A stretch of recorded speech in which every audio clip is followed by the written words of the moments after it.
Class থেকে শ্বশুর বাড়ি থেকে বাপের বাড়িতে আসছি, ছেলে পুলেদের নিয়ে আসছি। এক অভিনব সাধনা, যে সাধনাতে নিজের ইষ্টকে আমাদের কখনো মা কখনো মেয়ে, এই রূপে আমাদের বাংলায় একটা অদ্ভুত সাধনা চলে। আমরা যেরকম কালীকে মা বলি, আবার দুর্গাকে মেয়ে বলি, তাই তো? কালীকে মা বলি, আবার দুর্গাকে মেয়ে বলি। আবার কখনো রামপ্রসাদের বেড়া বাঁধার জন্য সেই মা কালী মেয়ের রূপ ধারণ করে তার বেড়াকে দিয়ে যায়। এক অদ্ভুত সাধনা, ভক্তি সাধনা, এক অদ্ভুত মেলবন্ধনী বাংলার মাটিতে আছে। একদিকে যেরকম কালী সাধনা বা গল্প সাধনা, এইভাবে একটা জটিল অবস্থা থেকে ভক্তি সাধনার স্রোতের মধ্যে প্রবেশ করে গিয়ে একটা রসসিক্ত ভাব আমাদের ভেতরে জাগ্রত করে, যার জন্য শ্রীমদ্ ভাগবতে বলছেন যে ভুবি ভাবুকা নিগম কল্প তরুণ গলিতং ফলম। শ্রীমদ্ ভাগবতকে বর্ণনা করে বলা হচ্ছে নিগম কল্প তরুণ গলিতং ফলম সুখমুখাদর্পিত দ্রবসংযুতম বিগত ভাগবতম রসমাদয়ম মুহুরহ রসিকা বিভাবনা। রসিকজন তারা একে সেই নিগম মানে হচ্ছে বেদ, বেদের সার তত্ত্ব হচ্ছে যেমন গাছের সার পাতা হচ্ছে গাছের ফল, সেরকম সেই বেদের সার তত্ত্ব হচ্ছে আর আমাদের এই ভাগবত কথা। সেই ভাগবত কথা যেরকম রসিকজন ভক্তজন তারা রস তার থেকে আস্বাদন করছেন, তেমন ভাবেও যারা বেদান্ত চিন্তা করেন ভাবুকা, তারাও পর্যন্ত এই রসকে আস্বাদন করছে। সেজন্য সাধনার একটা রস আছে। গুরু মহারাজ বলতেন যে সাধনাটা বিরস নয়, কখনো সাধনাকে বিরস করতেও নেই, সাধনাকে সবসময় সরস করতে হবে। এই সরস করবার জন্যই মন্ত্র জপ, মন্ত্রের সাধন, মন্ত্রের তপস্যা, ইষ্ট নিষ্ঠা, তার সঙ্গে গুরুবাক্য অবলম্বন, এ সমস্ত যা যা আছে তার সঙ্গে সঙ্গে বাংলায় এক অদ্ভুত ভাবে এই ভক্তি রস সিঞ্চন রয়েছে।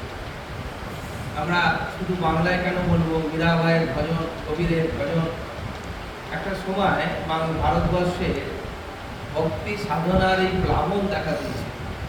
মহাপ্রভুর পরবর্তীকালে যে কীর্তনে নানা রকম পদাবলী রচনা হয়েছে, তার মধ্যে দিয়ে একটা ভাবকে নিজ মতন করে তাকে আস্বাদন করবার জন্য সেই রসসিক্ত করে ফেলা, এ একটা অদ্ভুত বিষয় আমরা বাংলার এই সাধন জগতের মধ্যে দেখতে পাই।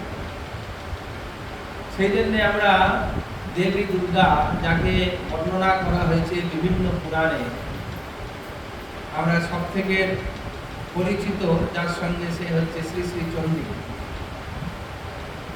এর মধ্যে আমরা দেবীর আবির্ভাবকে দেখেছি, যেখানে মহাকালী, মহালক্ষ্মী, মহাসরস্বতী রূপে তিনি আবির্ভূতা হচ্ছেন দেবতাদের কার্যসিদ্ধির জন্য এবং অসুরদের বিনাশের জন্য।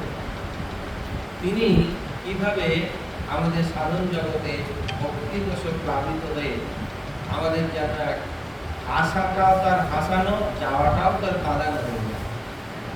যত আনন্দ আমরা পুজো আসছে নিয়ে করি, ষষ্ঠী, সপ্তমী, অষ্টমী নিয়ে আমরা যতটাই আনন্দে মাতি, যেও না নবমী নিশি।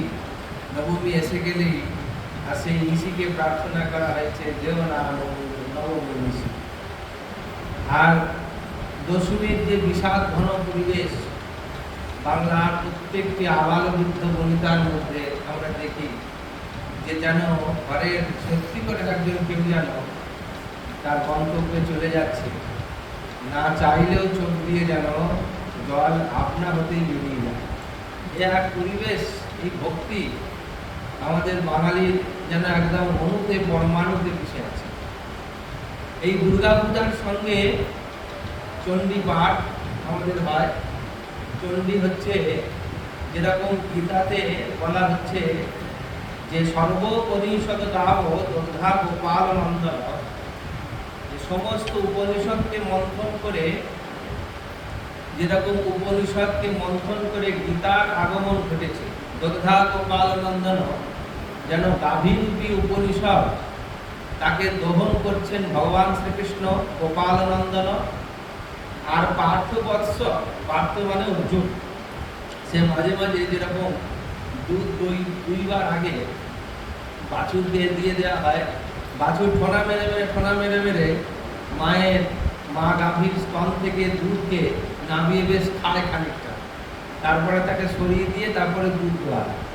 সেরকমভাবে পার্থ প্রশ্ন করছেন এবং ভগবান শ্রীকৃষ্ণ উত্তর দিচ্ছেন সেই অমৃতময় গীতা। সমগ্র উপনিষদ হচ্ছে কি, উপনিষদ কি না বেদের সারাংশকে বলছে উপনিষদ, বেদের সার তত্ত্ব, সার কথা। আবার সেই উপনিষদের সার কথা হচ্ছে মাত্র ৬৭ শ্লোকে শ্রীমদ্ ভগবদ গীতা। সেরকম ভাবে সমগ্র তন্ত্র শাস্ত্র মন্থন করে এই রচনা করা হয়েছে এই চণ্ডী, শ্রী শ্রী চণ্ডী। এই চণ্ডীটাও যেরকম মহাভারতের মধ্যে আমরা গীতাকে পাই, গীতার মূল গ্রন্থ হচ্ছে মহাভারত, সেরকম এই শ্রী শ্রী চণ্ডীরও মূল গ্রন্থ হচ্ছে মার্কণ্ডেয় পুরাণ। এই মার্কণ্ড পুরাণের অন্তর্গত কতিপয় অধ্যায় নিয়ে, মোট ১৩টি অধ্যায় নিয়ে ৬৭টি শ্লোক নিয়ে শ্রী শ্রী চণ্ডী। এর প্রত্যেকটা শ্লোক এক একটি মন্ত্র বলে, যেমন ঋষির উবাচ সেখানেও একটা নম্বর দেওয়া আছে, আমরা চণ্ডী পাঠ করেন দেখেছেন, সেটা এক একটা মন্ত্রের মতনই হয়। প্রত্যেকটাই আহুতি যোগ্য বলে সেখানে নম্বর দেওয়া হয়েছে। অর্ধ শ্লোক, পূর্ণ শ্লোক, আংশিক শ্লোক নিয়ে মোট ৬৭টি শ্লোক শ্রীমৎ এই আমাদের শ্রী শ্রী চণ্ডীর মধ্যে আমরা দেখতে পাই। চণ্ডীতে একটা গল্পের বর্ণনা আছে, যে গল্পটা হচ্ছে, একটা প্রশ্ন করা হয়েছে যে সাবর্ণী বলে যে মনু, বিবস্বত মনুর পরে, এখন আমরা যে মনুর অধীনে রয়েছি, পৃথিবী পতিকে বলা হয় মনু, পৃথিবীর শাসনকর্তাকে বলা হয় মনু। এই এখন যিনি পৃথিবীর শাসনকর্তা তিনি হচ্ছেন বিবস্বত মনু, যার জন্য আমরা সংকল্পে বলি বৈবস্বত মন্বন্তরে। এই বিবস্বত মনুর পরে যিনি মনু হবেন তিনি হচ্ছেন সাবর্ণী নামক মনু। এই সাবর্ণী মনু কি করে হলেন? কারণ রাজা সুরত বরপ্রাপ্ত হয়ে সাবর্ণী নামক মনু হয়েছিল। তাই একজন রাজা থেকে কি করে একজন মনু হয়ে গেলেন, এই রহস্যটা জানবার জন্য প্রথমে এখানে প্রশ্ন করা হয়েছে শ্রী শ্রী চণ্ডী।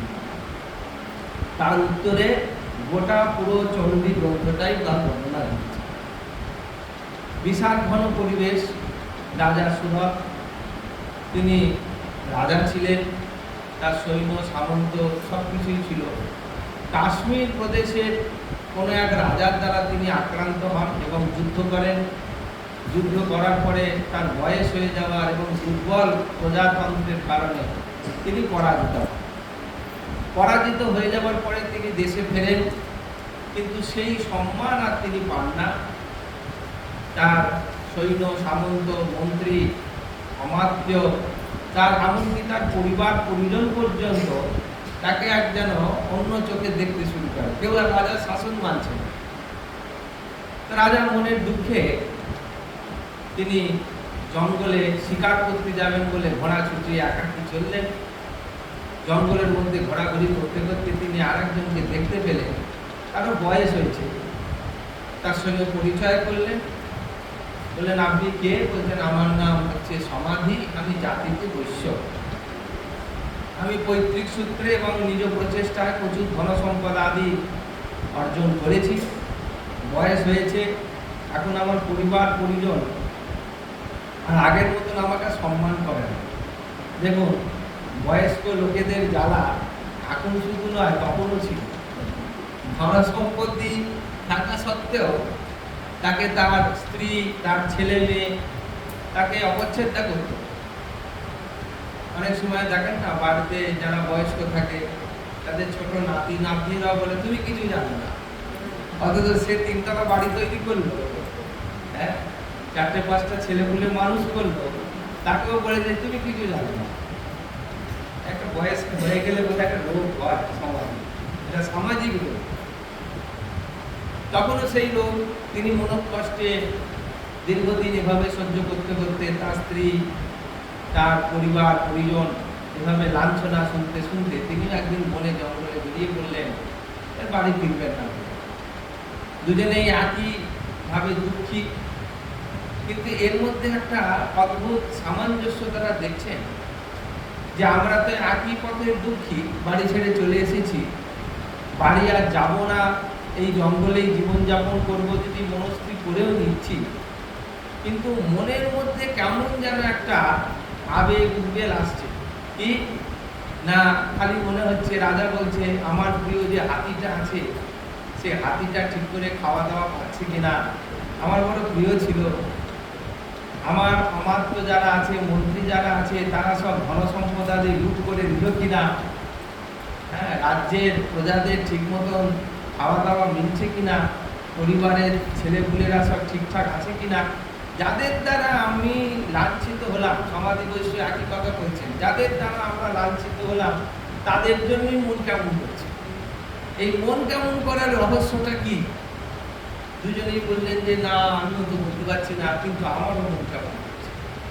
তারা ঘুরতে ঘুরতে সেখানে একজন ঋষির আশ্রম দেখতে পেলেন, সেখানে তারা প্রবেশ করলেন, গিয়ে প্রণাম করলেন ঋষিকে।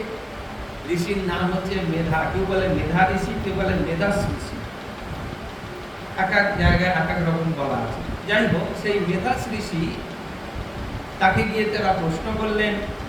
তারা বললেন যে এটা তো প্রাকৃতিক নিয়ম, শুধু মানুষ নয়, পশু পক্ষীদের মধ্যে একই নিয়ম বর্তমান আছে। মা পাখি নিজে খাবে না, খাবারটাকে নিয়ে মুখে করে নিয়ে উড়ে উড়ে ছুটে ছুটে গিয়ে বাসায় যাবে, গিয়ে তার বাসার ছোট্ট ছোট্ট যে ছেলে মেয়েরা রয়েছে তাদের মুখে ঢুকে দেবে, আর তারা খাবে, চুপ করে বসে বসে দেখবে। এই এক অদ্ভুত নিয়ম। ঋষিকে প্রশ্ন করছেন রাজা সুরথ যে কেন এরম হয়, কেন, কি কারণ, কি আছে এর ভিতরে? তখন বলছেন এরই নাম হচ্ছে মহামায়া, মায়া, যাকে গীতায় ভগবান একইভাবে দেখেছেন। আপনারা অর্জুন যেখানে বিষাদগ্রস্ত হয়ে ঠিক এক জায়গায় দাঁড়িয়ে গেল যে আমি যার কথা, এর কথা, তার কথা ছেড়ে দিই, আমার ছেলে, পুত্র, পৌত্র, অপৌত্র, পিতা, পিতামহ, এই যে একটা পারিবারিক লোক, তাদের সঙ্গে কি করে যুদ্ধ করবে? তাদের যুদ্ধ করলে তাদের নিহত হতে হবে, নিহত হলে আমার পরিবারেরই লোক তো মারা যাবে। আমি চাই না আমার পরিবারের লোক মারা যাবে।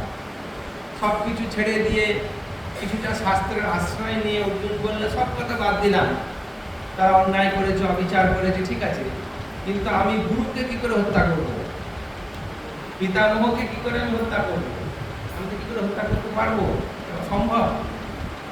সব শুনে ভগবান একটা কথা বললেন, ক্লৈবং আস্মগম পার্থ নৈতত্ত্বয়্য প্রপদ্যতে শূদ্রং হৃদয় দৌর্বল্যম ত্যক্ত পৃষ্ঠ পরন্তপ।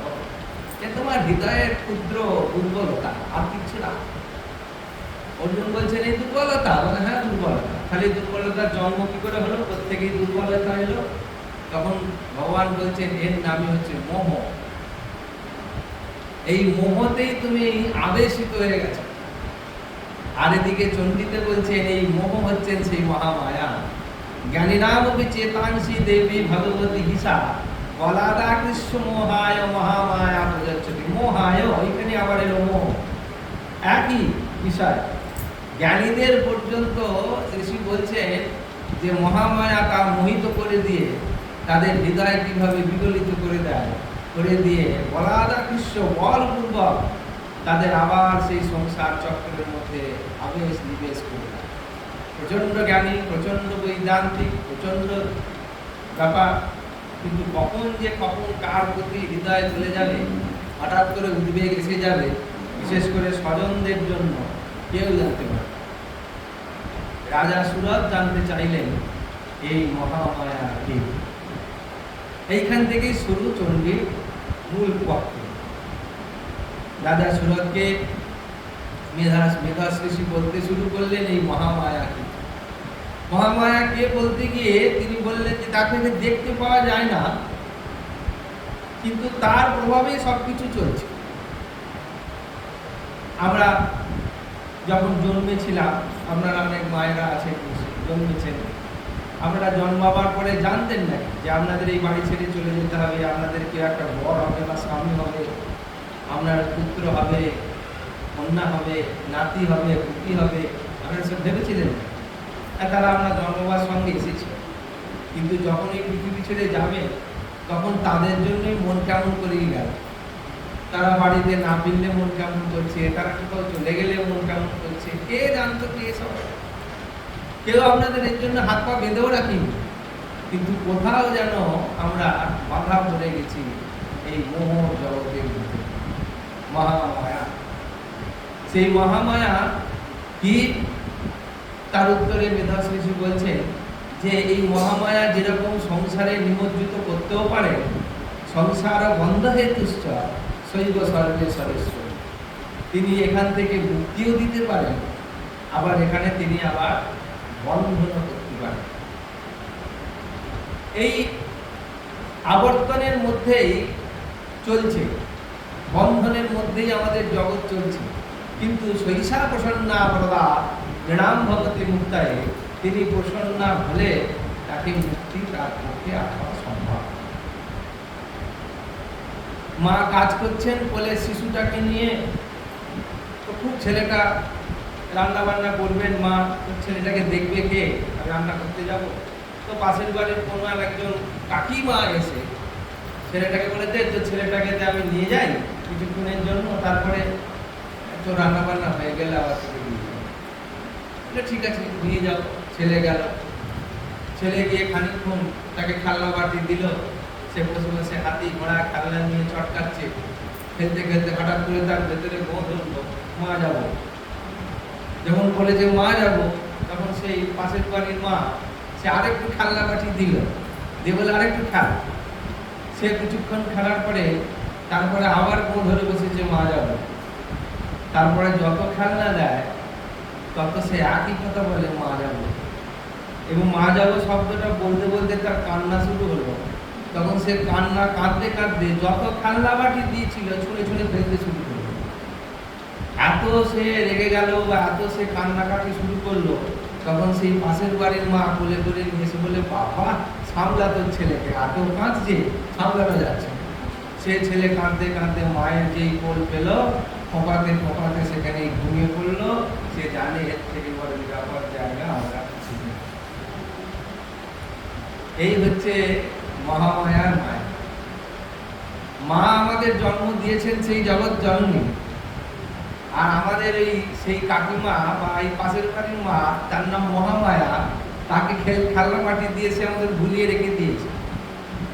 যেদিন গো ধরবে মা যাব, সেদিনকে কিন্তু যত গো বেড়ে যায়, যদি যত মহামায়ার মায়া আমাদের কাছে আসছে, স্ত্রী রূপে আসছে, পুত্র রূপে আসছে, জগতের আকর্ষণ রূপে আসছে, যখন আমাদের গো চেপে যায় না, আর কিছুই চাই না, সব ছুড়ে ছুড়ে ফেলে দিচ্ছি, মা যাবো করে যখন ব্যাকুল হয়ে উঠল, তখন সে তার নিজের মায়ের করে চলে গেল।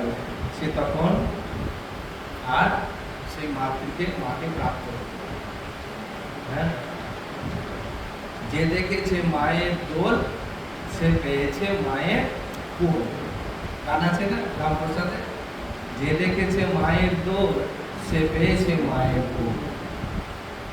আর এই যে মহামায়া যখন এইভাবে যখন আমাদের মুক্তির দিকে নিয়ে যান, মুক্তে সাপ বিদ্যা পরমা মুক্তে হেতু মুক্তাসান, এই জগৎ সংসারে তিনি একমাত্র মুক্তির হেতু, তিনি ছাড়া দ্বিতীয় হেতু কিছু নেই।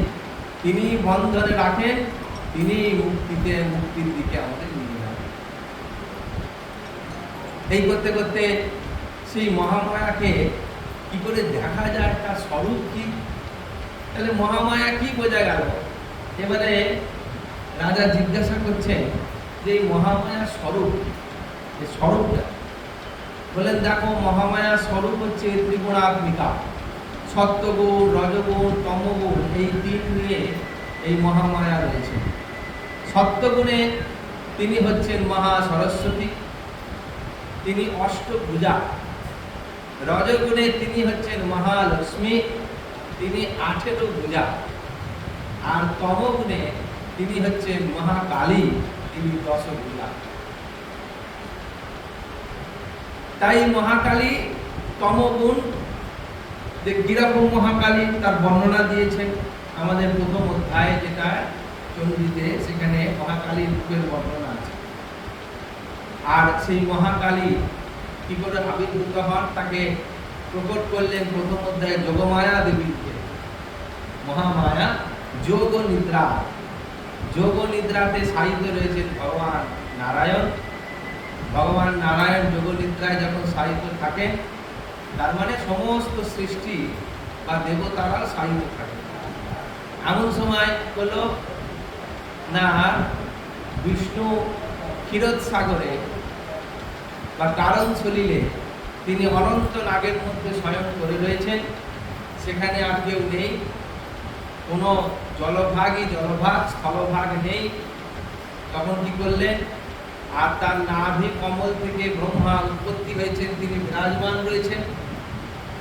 বিষ্ণুর কানের মল থেকে উৎপত্তি হলো মধু আর কৈটব নামে দুটি অসুর। মধু কৈটব অসুর যখন উৎপত্তি হলো, তখন তারা উৎপত্তি হওয়ার পরে, মানে জন্ম হওয়ার পরে খাবার জন্য তারা ছুটতে লাগে। কোথায় খাবার পায়, কুকুর খিদে পেয়েছে, এমন সময় দেখতে পেল কিছুটা ওপরে, একটা পদ্মের ওপরে এটা খাবার দাবার কিছু আছে। তখন ব্রহ্মাকে দেখে তারা খাবার জন্য ছুটছে, আর ব্রহ্মা তখন ভয়ে কম্পায়মান হয়ে বিষ্ণু নারায়ণের শরণাপন্ন হচ্ছেন। কিন্তু নারায়ণ তো যা যোগনিদ্রায় রয়েছেন, নারায়ণের ঘুম হচ্ছেন, কি করে তার ঘুম ভাঙানো যাবে? তখন তিনি এই যোগমায়া বা মহামায়া স্তব শুরু করেন।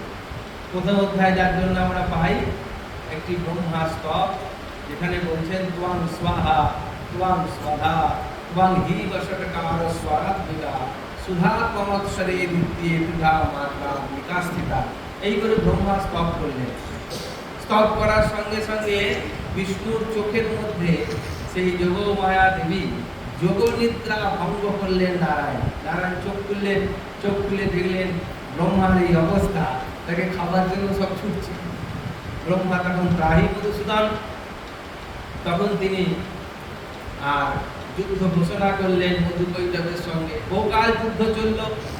যুদ্ধ চলার পরে মধু কৈটব যুদ্ধে প্রসন্ন হয়ে নারায়ণকে বলছে, আরে তোমার যুদ্ধ কৌশল থেকে অদ্ভুত অপূর্ব, এতক্ষণ তুমি আমাদের সঙ্গে যুদ্ধ করছো, তা আমরা প্রসন্ন হয়েছি, বলো কি বর চাই? নারায়ণ বলছে, আমি তোমাকে মারতে চাই। তখন নারায়ণের কোলে জঙ্ঘাতে শুয়ে তিনি চক্র চালিয়ে দিলেন, কেন স্থলভাগ নেই। তখন সেই চক্র দিয়ে মধু আর কৈটবে তিনি বধ করলেন। আর তাদের সেই শরীরটা ঝুপ করে জলের মধ্যে পড়ে গেল। এত বড় শরীর জলের মধ্যে পড়ে স্থলভাগ নির্মাণ করে দিল। সেই জন্যে মেঘ থেকে উৎপন্ন হয়েছে স্থলভাগ বলে এই পৃথিবীর আর এক নাম হচ্ছে মেদিনী। মেঘ থেকে উৎপন্ন হয়েছে। এই প্রথম চরিত্রে সেই মহাকালী, যিনি আমাদের নিদ্রাকে ভাঙাতে পারেন। অর্থাৎ সাধকের যে তমগুণ রয়েছে, সেই তমগুণ থেকে তাকে জাগিয়ে তুলে বা বোধিত করে, বা আরেকটু ভেতরের দিকে ঢুকে যদি বলি, কুণ্ডলিনীকে জাগরণ করবার জন্য যে তমগুণের অধিষ্ঠাত্রী দেবী এই মহাকালীর তপস্যা করতে হবে, তাতে সেই কুণ্ডলিনী শক্তি জাগরণ করবে বা তমসা থেকে তিনি জাগ্রত হবেন। এই জাগরণকেই আমরা বলি বোধন। যেমন এই দুর্গা পুজোর সময় আমরা বোধন করি, সেখানে বিল্ল বৃক্ষে মাকে যেন জাগাতে হয়। শুয়ে রয়েছেন গাছের ডালে অষ্টম বর্ষিয়া এক কুমারী, তাকে জাগাতে হচ্ছে। সেই জন্যে আমরা মন্ত্রে বলি ওই বলে তাকে জাগে, মানে ওই ওঠো, ওই রাবণস্য জাগাবো কেন? রাবণস্য পদার্থায় রামাস্যানুগ্রহায় চ অকালে ব্রহ্মণা বোধো দেবিয়াস্ত্বয়ি কাপা। এই ব্রহ্মা অকালে তোমাকে জাগিয়েছিল, এখন অকাল চলছে, তুমি জাগো। আর বিভূতি রাজ্য বিভক্তি হেতু, আমি প্রচুর বিভূতি চাই, রাজ্য চাই, প্রতিপত্তি চাই, তার জন্য আমি তোমাকে জাগাচ্ছি। যথা রামেণ হতো দশাস্য তথৈব শত্রুং নিপাতয়ামি। আমি শত্রুকেও নাশ করতে চাই। যেমন রামকে কৃপা করেছিলে তুমি, বোধিত হয়েছিলে ব্রহ্মার দ্বারা, রামকে কৃপা করেছিলে, করে তুমি দশাননকে সংহার করিয়েছিলে, সেরকম ভাবে আমারও শত্রুকে তুমি সংহার করো, এই জন্য তোমাকে আমি জাগরণ করাচ্ছি। দ্বিতীয় অধ্যায়ে শ্রী শ্রী চণ্ডীতে আমরা পাই মহিষাসুর বধ কথা, মহিষাসুরের সৈন্যবধ। আর তৃতীয় অধ্যায়তে গিয়ে মহিষাসুর বধ।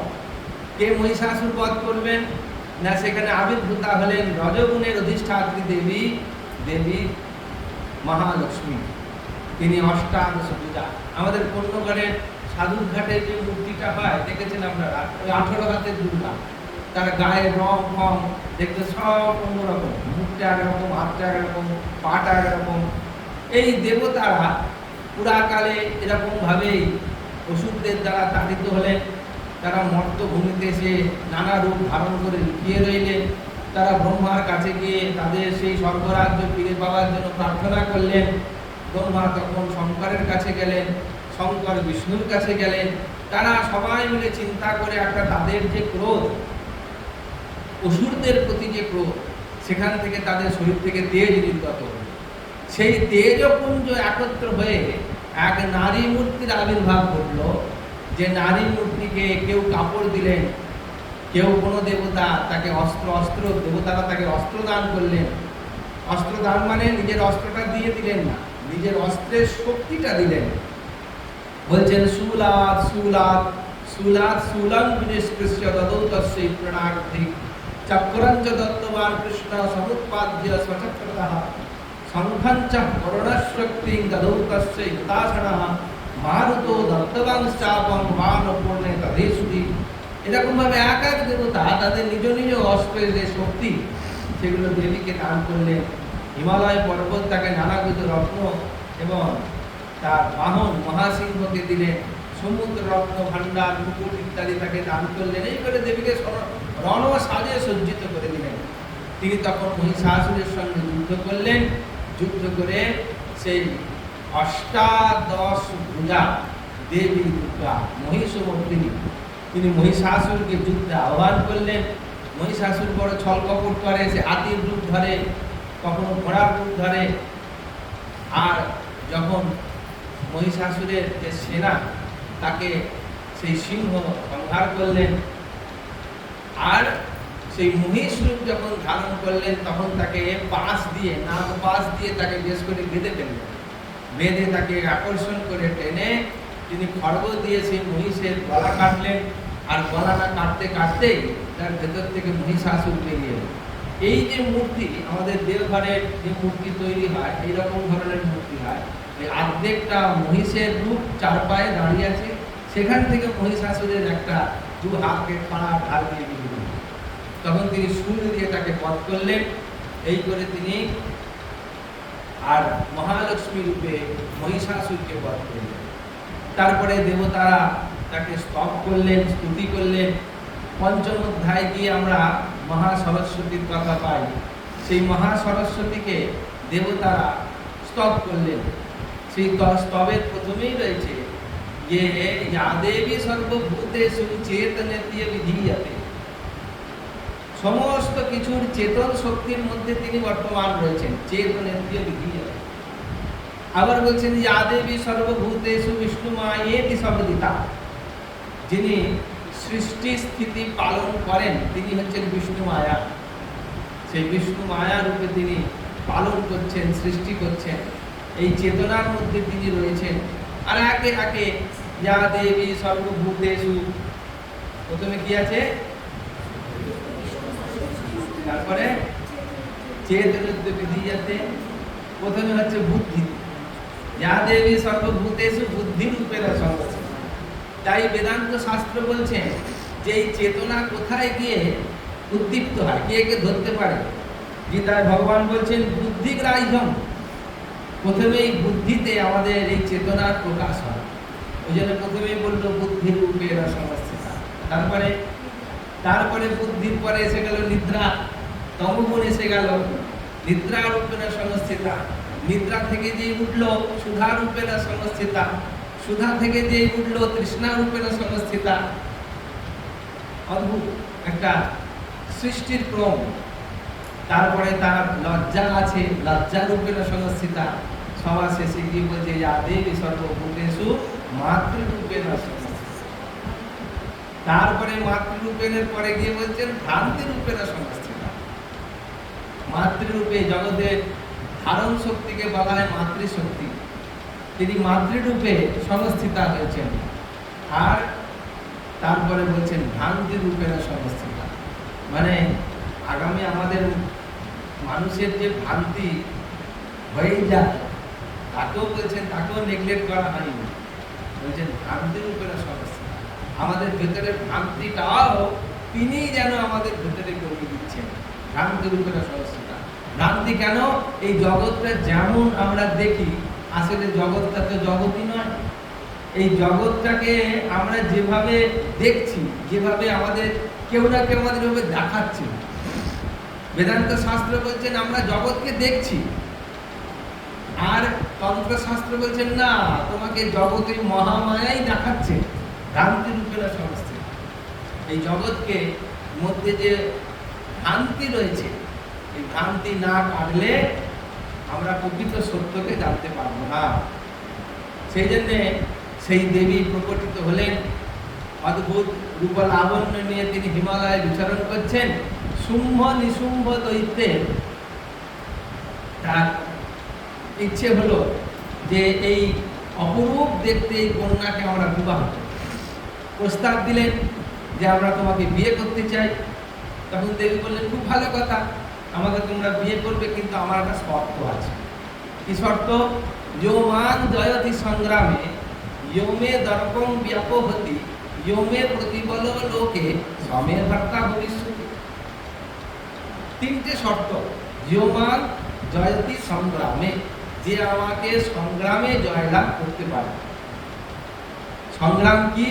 সাধন সম। এই সাধনা করতে গেলে কত প্রতিকূলতা আসে, সেই জন্য গীতা এই সাধনার প্রতিকূলতাকে কাটাবার জন্য প্রথমেই গীতাতে বলা হলো নিষ্কাম কর্মযোগের কথা। যে নিষ্কাম কর্মযোগী হবে সেই তার একমাত্র যোমান জয়তি সংগ্রামে তাকে জয়লাভ করতে হবে। অর্থাৎ অহংতা শূন্য, মমতা শূন্য হয়ে নিষ্কামভাবে কর্ম করতে করতে আমরা তাকে যোমান জয়তি সংগ্রাম করব। তারপরে বলছে যোমে দর্পণ ব্যাপহতি, আমার দর্পকে যে হনন করতে পারবে, আমার দর্পকে যে নাশ করতে পারবে। দর্পটা কি না, দুজন খুব লড়াই করছে, এও বলছে তবে রে, ও বলছে তবে রে, দুজনে লড়াই করছে খুব। একজন দেখলো যে এর সঙ্গে লড়াই করে পেটে যাওয়া যাবে না, তখন সে কি করলো, হাত জোর করে বসে পড়ে তাকে প্রার্থনা করতে লাগলো। আর যখন কেউ কারোর সামনে প্রার্থনা করে তখন কি হয়, সে আর একজন যে আছে সে তখন আর তবের গলা ছেড়ে দেবে, সে তখন বললো আচ্ছা আচ্ছা ঠিক আছে ঠিক আছে, কি বলছিস, কি চাইছিস বল, আমি তোকে বলবো। সেরকম ভাবে বিশুদ্ধা ভক্তি চাই, এই যে তাকে প্রভু বলে মেনে নেওয়া এবং মেনে নিয়ে তাকে নিষ্কাম ভক্তি করা, এইভাবে যে সাধনা করতে পারবে সেই একমাত্র সেই দর্পকে ভাঙতে পারবে। ভগবান বলছেন কে আমার দর্প ভাঙতে পারে? অহম ভক্ত পরাধীন। একমাত্র ভক্ত হলে তবেই আমাকে পরাধীন করতে পারবে। সেই জন্যে যোমে দর্পম জাপহতি, গীতায় ভগবান বললেন এই হচ্ছে ভক্তিযোগ, দ্বিতীয় শতক ভক্তিযোগ। তারপরে কি বলছেন? সমে প্রতিবল লোকে, সে আমার সমান, যে আমার সমান প্রতিবল হবে, আমার যা বল তারও সেই একই বল হবে, এমন যে ব্যক্তি। আমার সমান বল মানে বেদান্ত শাস্ত্র বলছেন, ঠাকুর শ্রী রামকৃষ্ণদেব বলছেন, নুনের পুতুল সাগর মাপতে গিয়ে গলিয়ে গেল, তাই তো? সে সাগর মাপতে গেল, গিয়ে সেখানেই গলে গেল পুরো। যেখানে যে ব্রহ্মকে জানতে গেল সে তার ফিরল না, কারণ সে ব্রহ্ম উচ্ছিষ্ট হয়নি, তার মুখ দিয়ে বেরোলো না ব্রহ্ম কেমন, কারণ সে নিজেই তো ব্রহ্ম হয়ে গেল। তার মানে সমে প্রতিবল লোকে সে আর আমি সমান সমান হয়ে গেল। শাস্ত্র বলছেন সোহম, আমি সে, ইয়ো মে প্রতিবল লোকে সমে ভক্তা ভবিষ্যৎ, সেই একমাত্র আমাকে প্রাপ্ত হতে পারে। তার মানে কর্মযোগ, ভক্তিযোগ, জ্ঞান যোগ। দেখুন শ্লোকটার মধ্যে কি সুন্দর রহস্য আছে। এই শ্লোকটা শেষে যে শুম্ভ নিশুম্ভ শুনলো, তারপরে অনেক ঘটনা ঘটলো, দেবী কৌশিকীর আবির্ভাব হলো, তারপরে সেখান থেকে কালী মূর্তি বেরোলেন, তিনি যুদ্ধ করতে শুরু করলেন, চণ্ডমুণ্ডকে বধ করলেন, রক্তবীজকে বধ করলেন। শুম্ভ নিশুম্ভ দুই ভাইয়ের মধ্যে বলছেন যে তোমরা দুজনের মধ্যে কে আমাকে চাও বলো, বেশি চাও বলো। দুজন লড়াই শুরু করলেন, শুম্ভ নিশুম্ভকে মেরে ফেললেন। যখন শুম্ভ আঁকা হয়ে গেল, সব সৈন্য সামন্ত তার মারা গেছে, কোটি কোটি সৈন্য সামন্ত, তখন দেখছেন কোটি কোটি যোগিনী পরিবৃতা হয়ে দেবী তার সামনে উপস্থিত হয়েছে। যখন কোটি কোটি যোগিনী পরিবৃতা হয়ে দেবী আবির্ভূত হয়েছেন, শুম্ভ তখন গিয়ে বলছেন দেবীকে যে আমি তো আকার যুদ্ধে করছি, তুমি কোটি কোটি হয়ে রয়েছ, তোমার যদি আমার সঙ্গে যুদ্ধ করার থাকে তুমি আগমূর্তি ধারণ করো, পরে আমার সঙ্গে যুদ্ধ করো, দেখি তোমার কত বড় শক্তি। তখন সেই দেবী বলছেন এটাই তো তোমার মূর্খতা, আমি তো একাই আছি। একৈবাহং জগত্যত্র দ্বিতীয়া কামমাপরা পশ্যৈত দুষ্টমন্যেব বিসন্ত্यो মদ্বিভূতয়ঃ। এই যা দেখছো সবই তো ভ্রান্তি, বিভূতি। কোটি কোটি দেখছো, দেখো সব কোটি কোটি যোগিনী সেই দেবীর একটা শরীরের মধ্যে প্রবেশ করে। একৈবাহং, আমি একই আছি। এই একের কথাই তো বলা হচ্ছে, বেদ বলছেন সেই একের কথা, উপনিষদ বলছেন একের কথা। একং সৎ বিপ্রা বোধা বদন্তি, একই সেই সত্য রয়েছে, তাকে বহু বলে আখ্যায়িত করা হচ্ছে, বোধা বদন্তি, বিভিন্ন ভাবে তাকে ব্যাখ্যা করা হচ্ছে, কিন্তু বস্তুত তিনি একই রয়েছে। সেই একের কথাই শ্রী শ্রী চণ্ডীতে বলা হচ্ছে। সেই জন্যে তিনি তখন শুম্ভকে বধ করলেন। আর বধ করার পরে এই যে তাহলে কি হলো, গীতা শাস্ত্রেও যে কথা বলা হচ্ছে, গীতা শাস্ত্র মানে উপনিষদের কথা, উপনিষদ মানে বেদের কথা। একইভাবে এই মার্কণ্ড পুরাণে শ্রী শ্রী চণ্ডীতে সেই একই সৎ তার কথাই বলা হয়েছে।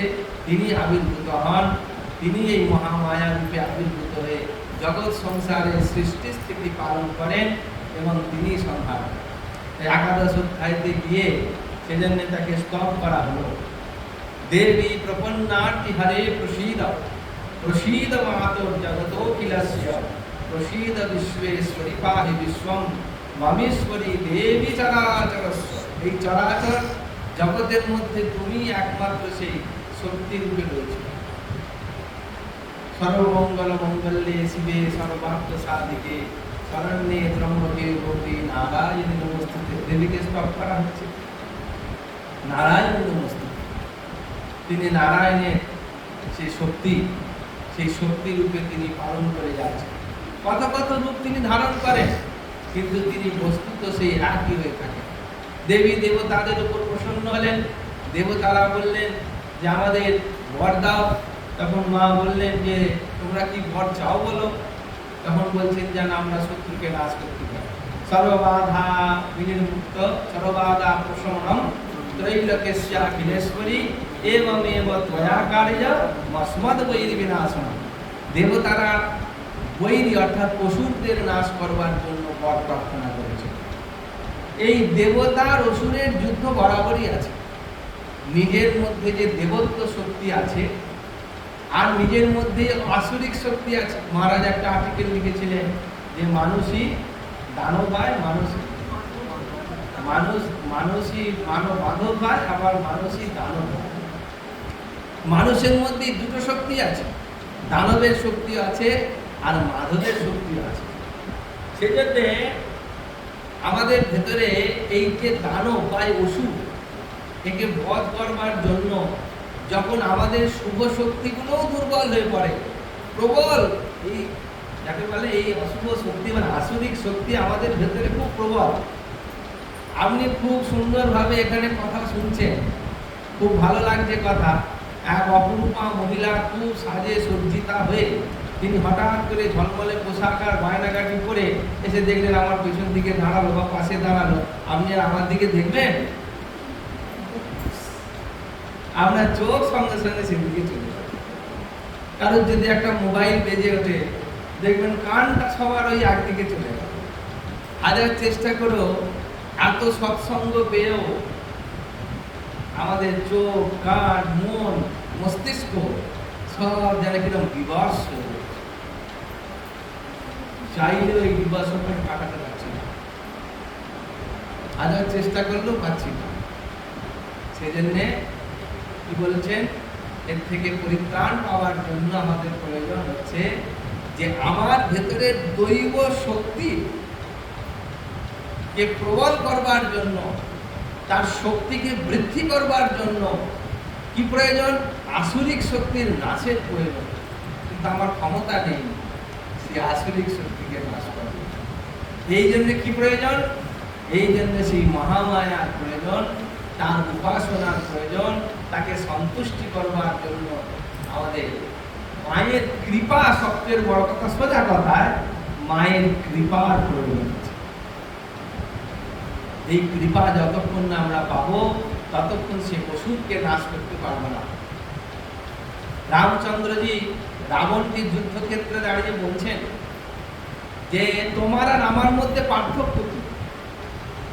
তুমি ত্রিকাল ত্রিলোক জয়ী, রাবণ তুমি কম লোক নও, তুমি ত্রিলোক জয়ী, স্বর্গ মর্ত পাতাল সব তুমি জয় করে গেছো। তোমার মতন পণ্ডিত নেই,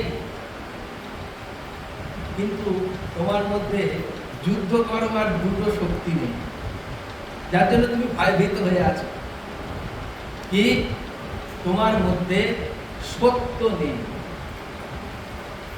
তোমার মধ্যে সৈন্য আছে কিন্তু তোমার মধ্যে সত্য নেই, আর তোমার মধ্যে আধ্যাত্মিক বল নেই। আধ্যাত্মিক বল তোমার ভেতর নেই। এই দুটোর অভাব তোমার, খালি তোমাকে পরাজয় কারণ। তুমি যদি আধ্যাত্মিক বল সম্পন্ন হতে তাহলে কখনোই তুমি সীতাকে হরণ করতে না। আর সীতাকে যদিও হরণ করলে তুমি মিথ্যার আশ্রয় করলে। তুমি একটা ব্রাহ্মণের ভিক্ষুকের বেশে গেলে, সীতার থেকে ভিক্ষা প্রার্থনা করলে, তুমি তো অসত্যকে অবলম্বন করেছো। তুমি অসত্যকে অবলম্বন করেছো, তাই জন্য তোমার আধ্যাত্মিক বলও তোমার থেকে নিষ্ক্রিয় হয়ে গেছে। তোমার পাণ্ডিত্য আছে কিন্তু আধ্যাত্মিক বল, তাই তোমার যতই সৈন্য থাকুক তুমি হারবে। তুমি যুদ্ধে পরাজয় তোমার নিশ্চিত আছে। আমরা কুরুক্ষেত্রে যুদ্ধে গিয়ে দেখছি, সেখানেও সে একই কথা। সেখানে দেখছি যে 18 অক্ষয়ণী সৈন্যের মধ্যে 11 অক্ষয়ণী সৈন্য তো বিপক্ষে, অশুভ শক্তির দিকে, অধর্মের দিকে, অধর্মের বল বৃদ্ধি। আর যখন পাণ্ডব পক্ষে দেখছি কেবল মাত্র 11 আর 7 18 7 অক্ষয়ণী সেনা। কতটা কম! যদি সমান হতো আলাদা কথা ছিল, কতটা কম। এত কম সৈন্য নিয়ে জিতবে কি করে? কারণ ওই যে যত্র পার্থ ধনুর্ধর তত্র শ্রী বিজয়োদ্ভূতি, যত্র যোগেশ্বর কৃষ্ণ যত্র পার্থ ধনুর্ধর তত্র শ্রী বিজয়োদ্ভূতি।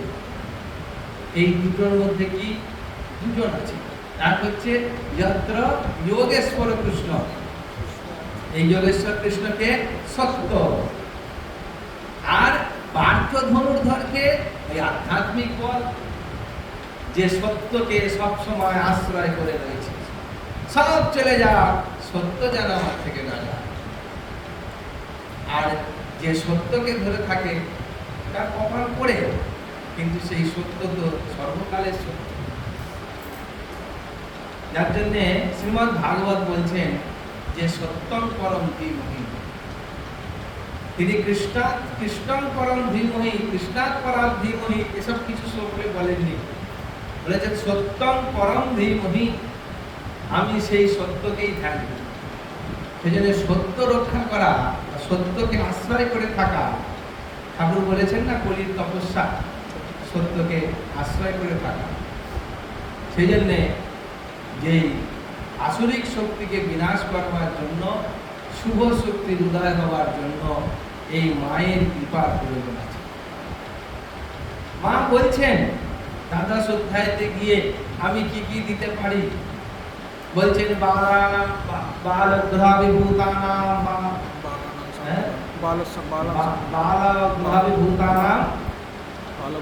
बालानां शान्तिकारकं संघात भेदे च नृणां मैत्री करुणमुत्तमं दुर्वृत्तानामशेषाणां बलहानि परं रक्षभूत पिशाचानां पठनात् देवनाशनां।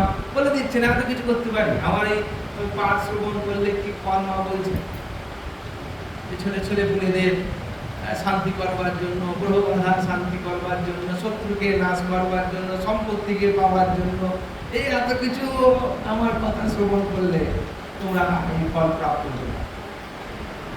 সবার শেষে বলছেন সর্ববাধা বিনির্মুক্ত ধনধান্য সুতান্বিত মনুষ্যবৎ প্রসাদে না ভবিষ্যতি না। আশ্বাস বানা সমস্ত বাধা বিপত্তি।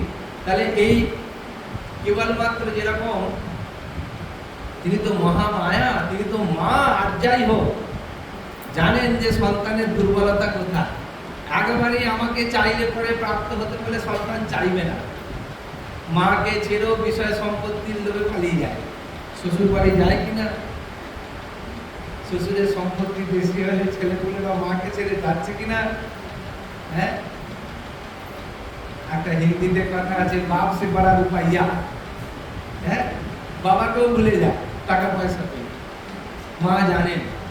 সেজন্য এই সমস্ত প্রলুব্ধ জগৎ থেকে রক্ষা পাওয়ার জন্য মা বলছেন না, তুই আমারই উপাসনা কর, তুই এখানে বসি সব পাবি, তোকে ছুটতে হবে। এই মাতৃ উপাসনার মধ্যে যে যা বিভূতি চাইবে, বিভূতি মাত্র প্রসাদ, আমি প্রসন্ন হয়ে গেলে বিভূতির পর বিভূতি তুমি প্রাপ্ত হবে। বড় বড় আমরা সাধকদের দেখেছি। আমাদের তারানন্দ ব্রহ্মচারী মহারাজ, তিনি নিত্য চণ্ডী পাঠ করতেন। মাতৃ মন্দিরে এখনো পর্যন্ত একটা তালপাতার চণ্ডী কাপড় দিয়ে মুড়ে রাখা আছে। এত চণ্ডী প্রেমী ছিলেন উনি, নিত্য চণ্ডী পাঠ করতেন। এমনকি তার শেষ অন্তিম মানে দেহ সংস্কার নিয়ে তিনি নিজে হাতে সব লিখে দিয়ে গেছেন যে আমার এই মর দেহকে কিভাবে সৎকার করতে হবে, কোথায় চন্দন কাঠ লুকিয়ে রেখে দিয়েছে। মানে চন্দন ভাসা হয়ে গেলে কাঠগুলো ফেলতেন না, যেগুলো ভাসা যেত সেগুলো ঝুড়ি করে ঘরের মধ্যে রেখে দিত। কত চিন্তা, যখন আমার শরীর চলে যাবে তখন এই মরদেহকে পড়াবার জন্য চন্দন কাঠগুলো দেবে। কোথায় কোথায় তীর্থের জল আছে লিখে রেখে গেছেন, কি তীর্থের জল দেবে, কোন কোন মন্ত্র পাঠ হবে তাও পর্যন্ত লিখে রেখে দিয়ে গেছে। সেই কাজে একটা উনি লিখেছিলেন যে আমার মৃত দেহটা যখন চিতাতে শোয়ানো হবে তখন মাতৃমন্দিরে রাখা সেই চণ্ডী পুস্তকটা আমার মাথায় দিয়ে রেখে। এত চণ্ডী প্রেমী ছিলেন, কি মাতৃভক্ত যে ছিলেন কল্পনা করতে।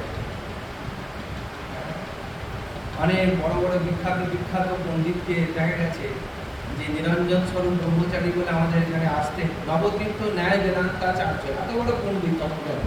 তিনি এসে আমাদের মাতৃমন্দিরে ছোট ঘরটা, ওটাই আমাদের তখন গেস্ট হাউস ছিল, গঙ্গার গাওয়ায় ঘরটা, ওখানে মাসের পর মাস থাকতেন।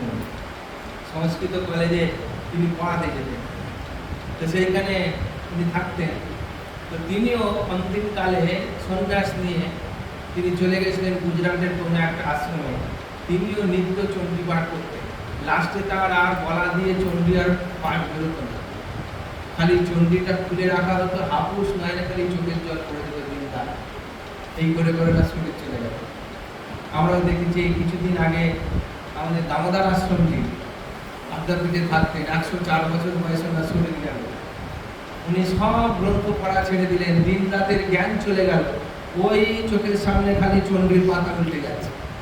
এত তাদের এত জ্ঞানী তারা, কিন্তু সেই মাতৃকৃপা লাভের জন্য তারা সব সময় করে রয়েছে। সেজন্য ভারতবর্ষের বিশেষ করে বাংলার সাধক বলে শক্তি সাধনা, এই যে আত্মীয়তা রয়েছে, ভগবানকে একাত্ম করে নেওয়া, তাকে মা বলে মেয়ে বলে তাকে নিয়ে গ্রহণ করা, অনেক অনেক তার ব্যাখ্যা আছে, অনেক অনেক তার রহস্য আছে, কিন্তু সব রহস্য বলে একটা কথাতেই তাকে আটকে দেওয়া যায়, মা শব্দ। সেই তারই উপাসনা আগামী দিনে আসছে, দুর্গা পূজা, সব চারিদিকে পূজা পাঠ হবে। এই রহস্য এক একটা মন্ত্র ধরলে তার ব্যাখ্যা করলে অনেকক্ষণ সময় চলে যাবে। মোটামুটি চণ্ডী পাঠের ভিতরে আপনারা কল্পনা শুনে রাখলেন, পরে আবার এই নিয়ে ব্যাখ্যা হবে। এগুলো আজকে আমি কথা শেষ করছি, কারণ এরপরে আবার এক জায়গায় গিয়ে বলতে হবে, সময় হয়ে যাচ্ছে। আপনারা হরিনাম সংকীর্তন করে, খালি প্রসাদ ব্যবস্থা কি আছে, ঘরে প্রসাদ রাখা আছে, সবাই প্রসাদ দিয়ে সর্বমঙ্গল মঙ্গলে শিবে সর্বার্থ সাধিকে শরণ্যে ত্র্যম্বকে গৌরী নারায়ণী নমস্তুতে। সৃষ্টি স্থিতি বিনাশানাং শক্তি ভূতি সনাতনী গুণাশ্রয়ে গুণময়ী নারায়ণী নমস্তুতে। শরণাগত দীনার্থ পরিত্রাণ পরায়ণে সর্বস্যাপি হরে নারায়ণ।